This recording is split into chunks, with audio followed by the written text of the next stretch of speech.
Breaking news, the Utah legislature loses its fight to block voter initiatives as the Utah Supreme Court voids Amendment D. How hundreds of people are remembering victims of homicide here in Utah. We're riding a heat wave with record-breaking temperatures. Any relief in sight? I'll let you know. Bracing for impact. You've got the third hurricane within 13 months that's supposed to take the same exact path. Tonight, all eyes are on the Big Bend of Florida as Hurricane Helene gains strength. 3, 2, 1. Youth hockey has seen a spike in interest, but parents, get ready. It can be pricey, but it doesn't have to be. I'll show you what I mean.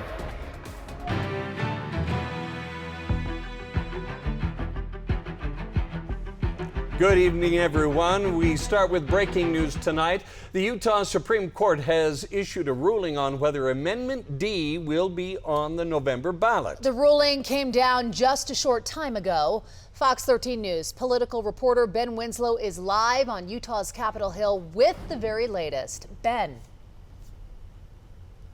Well, the court has voided Amendment D, effectively kicking it off of the November ballot. In a unanimous ruling, the justices upheld a lower court's decision. Now, what this means for you, the voter, is that it will still technically be on your ballot, but any votes cast on it simply will not be counted. Now, this ruling came hours after the court heard arguments in an appeal by the legislature to reinstate Amendment D on the ballot. Now, their lawyers argued voters should decide this, but in the unanimous ruling, the court found the legislature failed to properly publish the amendment in newspapers. That's required by the state constitution. They also found that the ballot language itself was misleading. The League of Women Voters and Mormon Women for Ethical Government had been arguing the language was deceptive to voters, that it glossed over the fact that it overrides a Utah Supreme Court ruling on citizen ballot initiatives. They argued that it's really a legislative power grab, and tonight, one of the plaintiffs in that lawsuit reacted to the ruling. I think what this ruling does, it affirms the constitutional right of the people to a process that's both transparent and correct, that has good information so they can make the right decision.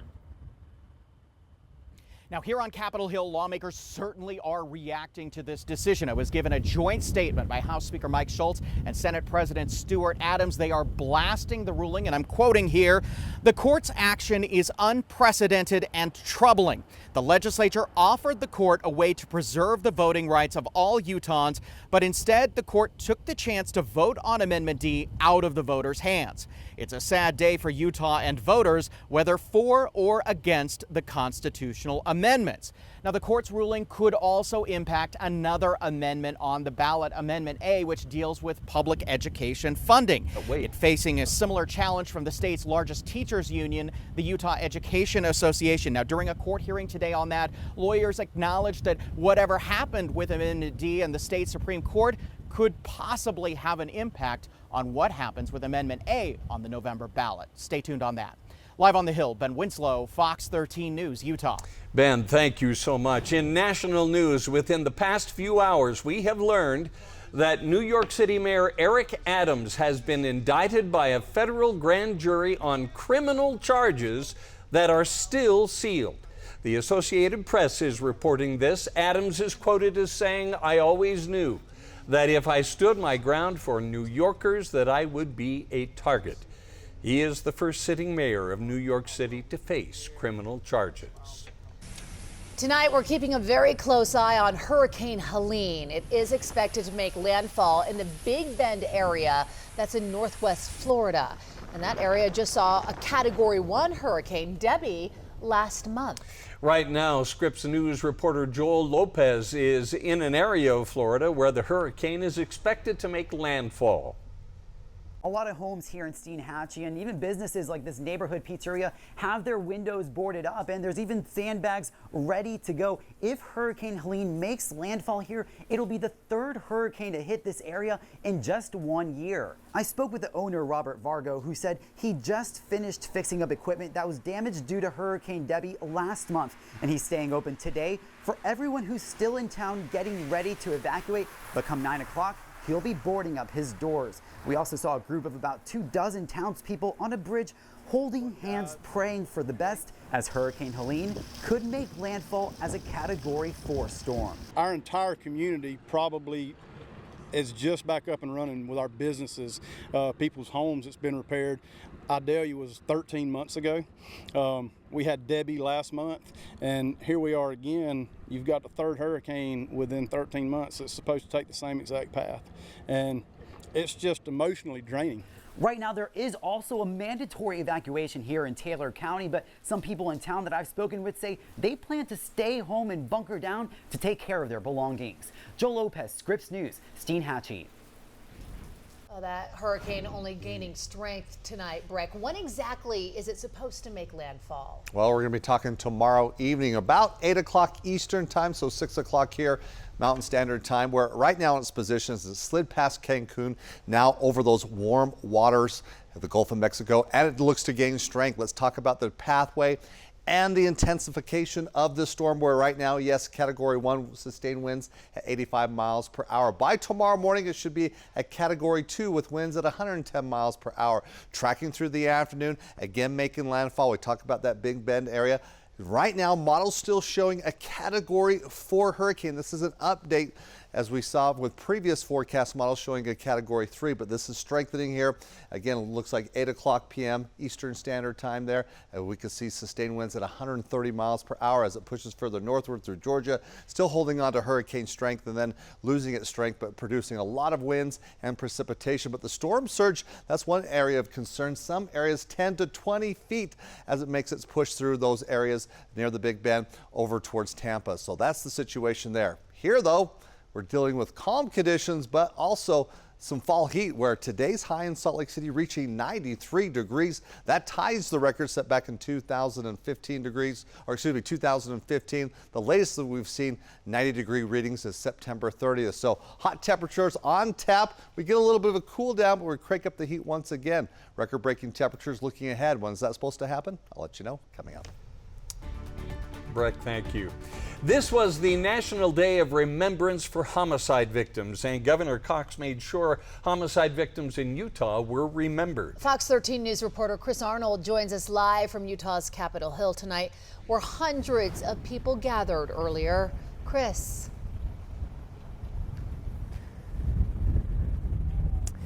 Well, good evening, Kelly and Bob. Yeah, that event wrapping up here in just about the past hour or so, but the south steps of the Capitol were filled with plenty of loved ones of victims who lost their lives to homicide. He was just in the wrong place at the wrong time. This is Darcy Housley describing November 27th, 2017, the night her son Brian was killed in Ogden. He was asked to help work on a car in Ogden, Utah, and a drive-by shooting happened at that location. They were after somebody else, and he just happened to be in the way. She says 7 years later, they still haven't found those responsible for Brian's death. Just a never-ending nightmare. Unfortunately, mine's a cold case. My world was turned upside down on November 30th of 2010 when my grandma was brutally murdered in her home-based bookstore. Courtney Hawks sharing the story of her grandmother, Sherry Black. We were eventually able to find her killer, and he was sentenced to life without parole. Housley and Hawks, joined by other family, friends, and loved ones of those lost to homicide here in Utah. This event is really for families of homicide victims to come together and remember their loved ones. Brandon Merrill is the executive director of Utah Homicide Survivors. He's been putting on a day of remembrance for homicide victims here for the last 6 years. On Wednesday, pictures were hung near the south steps of the Utah State Capitol as part of a memory garden for those who lost their lives. A ceremony was held where hundreds gathered to hear speakers, music, with candles in hand to honor and remember the lives that were lost. It's an event that hits home for Merrill, whose cousin was killed 2 years ago during a road rage incident in Sandy. When it happened to my own family, I definitely could see into the lives of these victims that what they're having to go through. With plenty of tears shed during an emotional ceremony, those like Housley say this is also a good way to bring awareness to cold cases like her son's. His life mattered, just like everybody else's. And you know, that's something Merrill also touched on when I asked him what his hope was for tonight's event. He said there are a lot of cold cases out there right now, and with all the pictures of the victims that were visible tonight at this ceremony, he's hoping that that helps get the faces of the victims out there and brings more awareness to their cases. For now, live on the Hill, Chris Arnold, Fox 13 News, Utah. Emotional. Thank you, Chris. The Springville Police Department is offering a $5,000 reward to help solve a homicide case that happened last November. Today, Fox 13 News spoke to Holly Thaxton, the mother of 23-year-old Mikey Mayer. She is still grieving the loss of her son almost a year after his death. She says one of the hardest parts is just not knowing all the answers that led to her son's murder. Investigators and families say they still do not know who shot and killed Mayer. Going over every possibility that we can think of, and nothing. We just can't think of anything. If he was just in the wrong place at the wrong time, we don't know. We just know that he got out of his car and was a few steps away, and someone shows up. Police think someone out there does know what happened to Mayer, and they think that if you can help with the investigation, they would greatly appreciate it. If you do have any information that can help, you're asked to contact the Springville Police Department. An Eagle Mountain woman was arrested for threatening to use a gun during a road rage incident. Yesterday, the Utah County Sheriff's Office arrested 53-year-old Christine Cotter of Eagle Mountain. Sergeant Spencer Cannon says Cotter was in a pharmacy drive-thru near Ranches Parkway and North Pony Express Parkway when she allegedly cut off another car. One of the passengers got out of that car to talk to her. Deputies say Cotter admitted to pulling a gun and threatening to use it. Take a deep breath, count to 10, and ask yourself, this is making me feel angry, but what is an appropriate response? And if I want to have the response I'm thinking of right now, what could happen?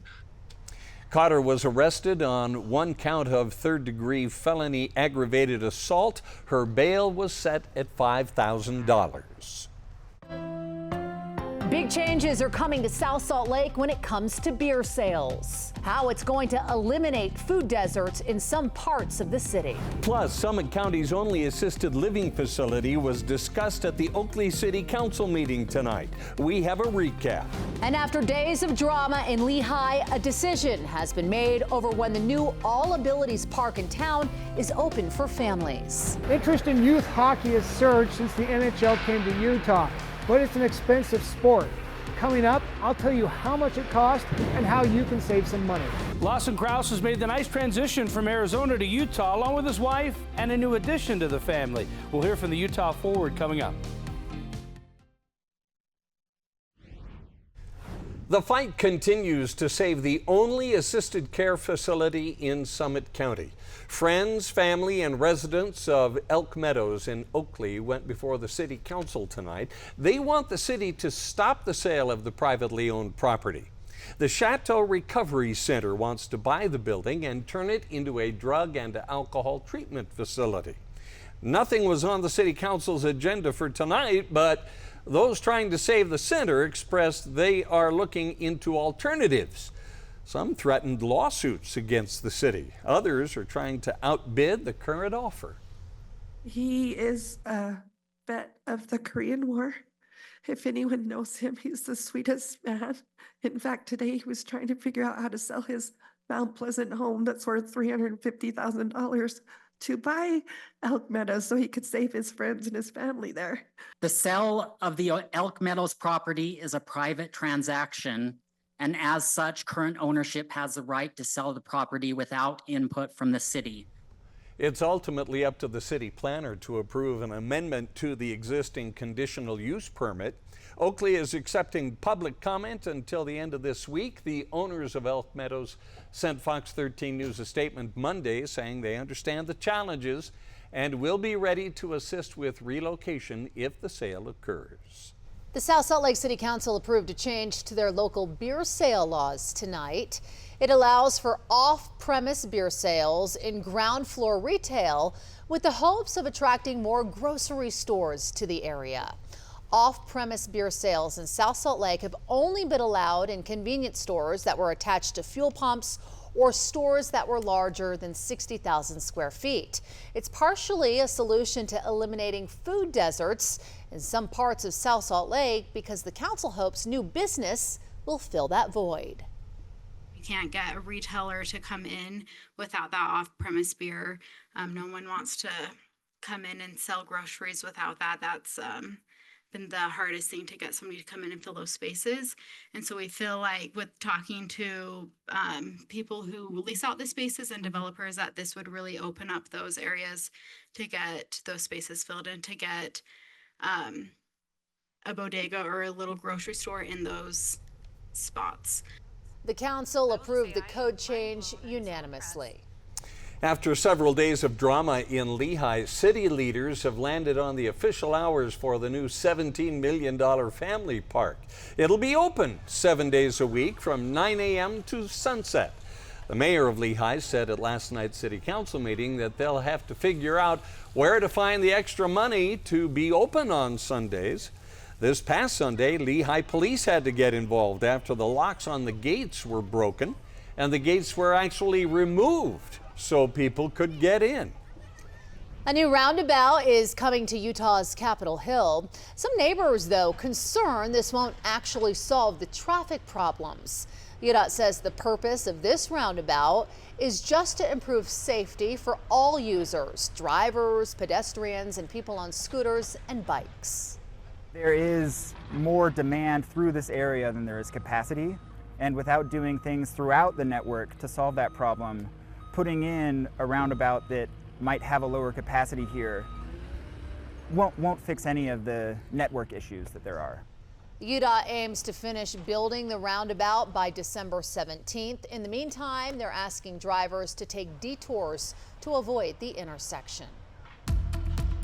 You know, I wonder how many students sat in class today thinking, why am I in summer school? Right? It's feeling it like was that warm Oh, out there it today. was. Yeah, we brought summer temperatures back quickly here. Feeling more like August, right? Rather than here towards the end of September. Summer school. I know. We had fall last week, but yeah, having some seasonal confusion for Mother Nature, bringing summer back and hanging on as we ride this heat wave. Now we're going to get a little break as far as temperatures dropping slightly tomorrow, but for the weekend, high pressure cooker for sure. Now let's take a look though. Video coming in from Chris Williams moving through Butterfield Canyon with his drone. Beautiful colors there. Across the state, we've been seeing those colors popping. We're right now, if we look statewide, we're right in this kind of situation where it's between patchy and near peak. It looks like forecast peak anywhere between 1 to 2 weeks. Of course, up in elevation, you definitely are seeing some areas where we have peak, particularly as we look over the Uinta Mountains. But what this is meaning is you've got the colors and you've got the weather to go outside and enjoy these colors here for the next several days. Now, as I mentioned, record tying temperatures, at least in Salt Lake City today, we reached a high of 93 degrees. We should be in the mid 70s. Again, that record was set back in 2015. And we've got more 90s lining up here over the next 7 days. Outside right now, though, we're hanging on to the 70s. Actually, as you can see, our temperature right now, this is what our typical afternoon high should be. Winds light. Right now, it looks like current temperature in Provo at 68 degrees. Okay, here are the forecast highs for Salt Lake City. Tomorrow, 89 as well as Friday. That's that small drop in temperatures back into the 90s. As you can see, Saturday and Sunday. I'm showing you what the records are over the next few days. Again, tomorrow it's 90 degrees, but look at Saturday and Sunday. Either breaking a record or at least tying.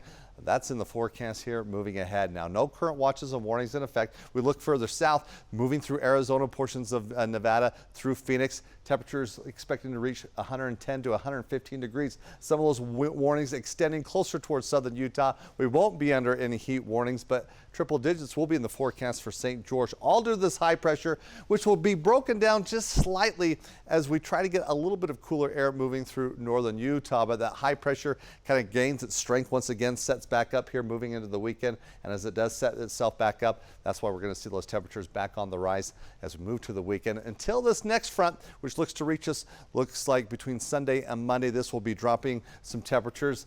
but still keeping temperatures above average even as we look towards next week. So for tonight, it's clear. Temperatures getting down into the mid-60s. Tomorrow, again, not quite as warm, but still well above average, between 10 and 15 degrees above average specifically. 85 expected high in Logan, 89 in Salt Lake City, upper 70s in Park City. We're in the mid-80s or mid to upper 80s between Price and Vernal. How about 88 expected high in Cedar City, 95 in Moab, and 100 in St. George, where it's all triple digits. Moving for the rest of the week into the weekend, even on Monday, you start to see some slightly cooler air Tuesday and Wednesday. Northern Utah, upper 80s, there's the 90s for Saturday and Sunday. You see that drop in temperatures with that approaching cool front. Now the front doesn't look like it'll bring any precipitation. We're going to keep it dry for the next 7 days, at least a little bit more comfortable, but still well above average. Even as we look towards Monday and Wednesday, we'll keep temperatures in the mid 80s, but seeing a few 90s here over the next few days. We'll be back right after the break. Today, Little Cottonwood Canyon became America's first recreational climbing area to be listed in the National Register of Historical Places. There's a rich cultural and historical legacy that lives on in this canyon. The climbs were put up in the 1960s and we're still climbing them today. There's a culture of climbing and we're out here to enjoy this beautiful landscape. And so what this designation does is it honors this legacy that we have. It honors this place that we all love to climb in, and we hope that it will elevate that in the hearts and minds of Utahns to safeguard this place and to protect it for future generations. Gorgeous day to celebrate. Following the dedication ceremony, attendees were invited to hike with the Salt Lake Climbers Alliance and Salt Lake County Mayor Jenny Wilson to go on a hike along the 1-mile Alpenbach Loop Trail. Beautiful day notwithstanding, we just began the fall season. And before you know it, winter will be here. So the American Red Cross wants to remind you to refresh your car's emergency kit. It needs water, non-perishable food, and first aid supplies. The Red Cross says an emergency kit can be life-saving in a disaster and can make long traffic delays more bearable. If you're heading down to a warmer climate, make sure that you have plenty of water in case you get stranded. So you have water and snacks to be able to do that. If you're heading into a cooler climate, make sure you have plenty of blankets and things to keep you and your family warm, to ensure that if you get stranded in a colder climate, that you have protection until help arrives.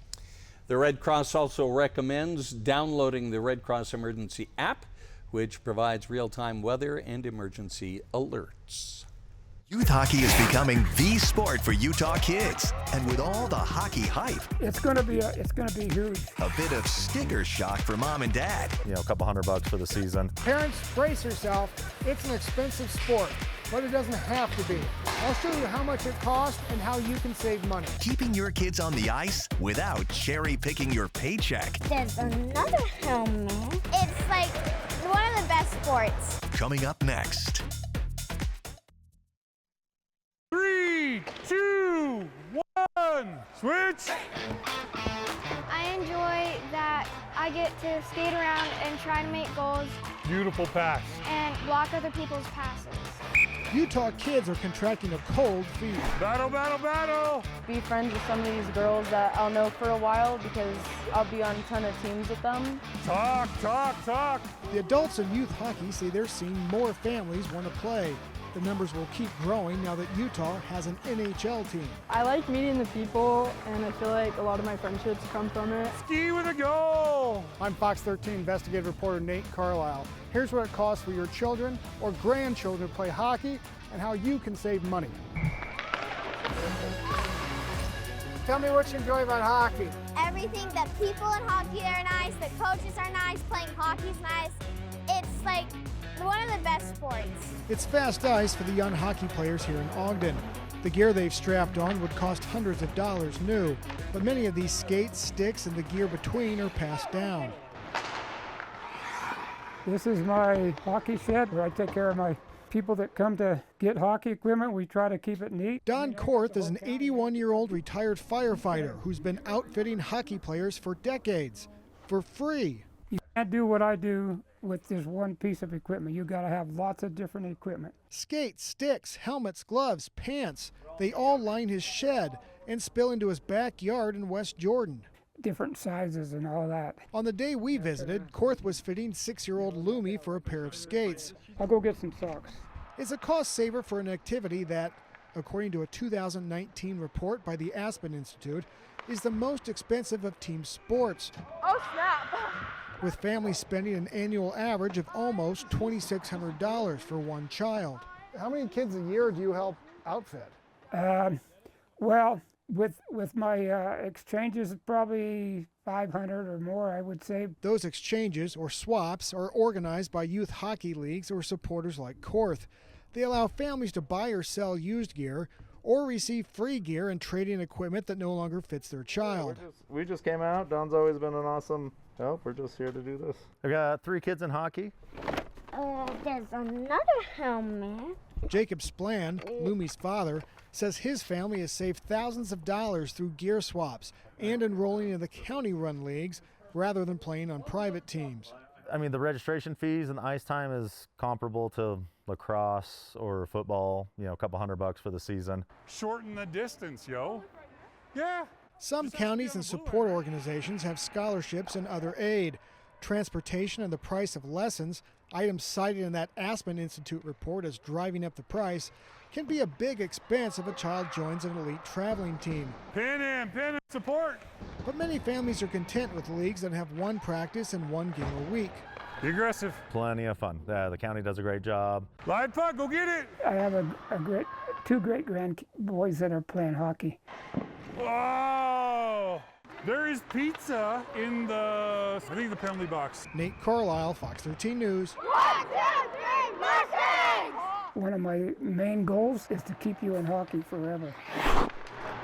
Utah. Now to the issue of transparency in state government. Fox 13 News has won 15 cases seeking access to 66 calendars of government officials. Knowing what is on Utah's government employees' official calendars can be very instructive about how they are spending their official time and taxpayer money. The Utah State Records Committee has ruled the calendars of 66 government employees must be released to Fox 13 News under Utah's public records law. Fox 13 News investigative reporter Adam Herbetz filed requests for public calendars in February as the legislature was in the process of changing the law. Some of our requests were filed just hours before Governor Cox signed Senate Bill 240 into law. The State Records Committee ruled 5-1 the bill is not retroactive. Each entity is allowed to appeal the decision in district court.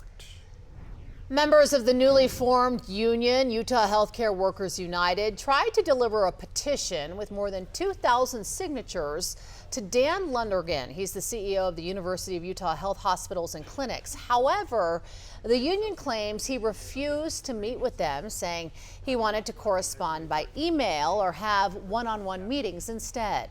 The union is asking for higher wages, more paid time off and sick days, also expanded parental leave, as well as affordable parking and commuter access. We go from here, we continue increasing our actions and trying to get a meeting with Dan and have a table so we can sit and chat about these problems and make a meaningful change. A spokesperson for University of Utah Health sent Fox 13 News a statement saying, quote, while U of U Health cannot formally recognize organizations for collective bargaining purposes, we remain committed to transparency, active listening, and collaboration. We encourage ongoing communication with our teams to enhance working conditions and address any issues. A man armed with a hatchet has been arrested after allegedly holding 3 people, including his ex-girlfriend, hostage in a Salt Lake City motel room. Court documents state that on Tuesday, police were called to the Motel 6 at 176 West 600 South, where 2 people said Larry Eugene Boyce was in a room holding a hostage with a hatchet taped to his hands. During a search of the room, police found Boyce had cocaine and drug paraphernalia. Arrest documents show Boyce is a Category 2 restricted person with a previous felony domestic violence conviction. He is facing charges of aggravated kidnapping, among others. West Valley City Police are investigating a deadly shooting near an apartment complex last night. Police say it was around 9:30 p.m. Officers responded to a call at 3300 South, 1200 West. A witness passing by the Village at River's Edge Apartments reported seeing a person with a gunshot wound lying in a parking lot. West Valley City Police tell Fox 13 News the victim was a 29-year-old man who was not a Utah resident that was visiting someone in the complex. No arrests have been made. If you have information that can help, call West Valley City Police. Coming up, Vice President Kamala Harris and former President Donald Trump are talking about the economy on the campaign trail. An update on the path to the White House when we come back. Plus, there is a lot of talk about tourism in Davis County happening the next few days. We'll break down the growing optimism for Utah's future. And Utah State in Logan is joining the Pac-12 conference in a few years. We have reaction from campus.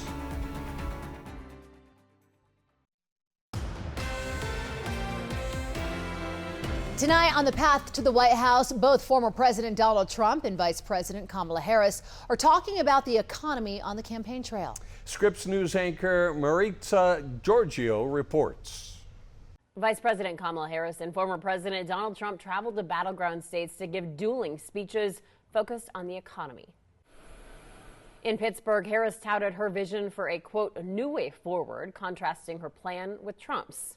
I intend to chart a new way forward and grow America's middle class.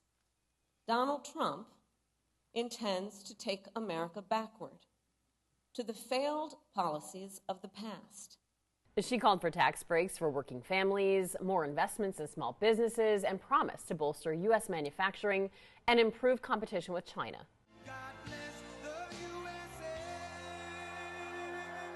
In North Carolina, Trump highlighted his record on the economy and promised to lower prices for Americans. Together, we will deliver low taxes, low regulations, low energy costs, low interest rates, low inflation, so that everyone can afford groceries, a car, and a home, the American dream. A slew of recent polls show Trump leading on the economy, but Harris closing the gap since taking over the Democratic ticket. In his speech, the former president also complained about the pace of the FBI investigations into 2 assassination attempts against him. And he said he will return to Butler, Pennsylvania to finish his speech. Trump's campaign announced he will hold another rally there on October 5th. Maritza Giorgio, Scripps News. Utah State University is excited about a new partnership with the Pac-12 Conference. Fox 13 News visited Logan today to speak with students and USU's athletic director about this big move in a few years.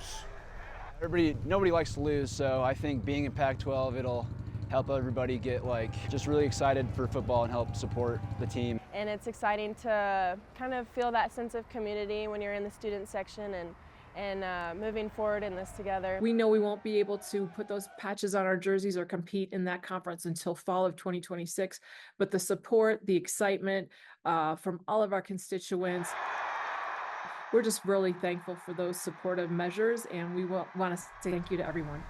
USU joins the Pac-12 effective in the 2026-27 school year. Leaders, owners, and partners that help make Utah sparkle came together for the 20th annual Utah Tourism Conference happening in Layton. They came together at the Davis Conference Center to collaborate and shape the future of the Beehive State. There's so much on the horizon for us. We're thinking about the 2034 Olympics, welcoming the world to see Utah again. We're thinking about the future in southern Utah with the PGA, LPGA coming to the state. The state of sport is truly an expanding opportunity. It's an exciting time. The conference runs through Friday. Well, as we go to break, again looking at our high temperatures throughout the state today. Temperatures almost reaching the 90s up in Cache Valley. We tied the record in Salt Lake City, close to triple digits in St. George. How long will we ride this heat wave? I'll let you know after the break. While the Cougars are trying to stay humble and hungry, the Utes are still looking to play their best offense going into this week's games. And we'll go one-on-one with Lawson Crouse on his family's big change this offseason and his loyalty to this team. That's coming up in sports.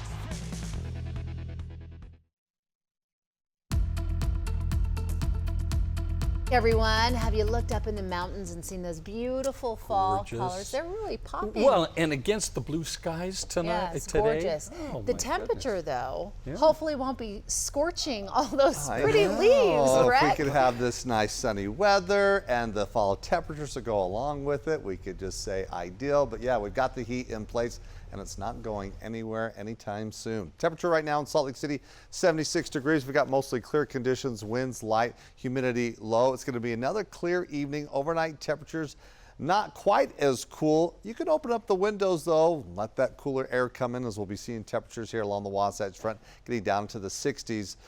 But a rebound once again tomorrow near 90 degrees where temperatures expected tomorrow. Well, feeling the heat. Again, we tied the record today, near record here for the next couple of days. We do break some records, or at least the possibility moving into the weekend. We don't see any rain, hardly any cloud cover.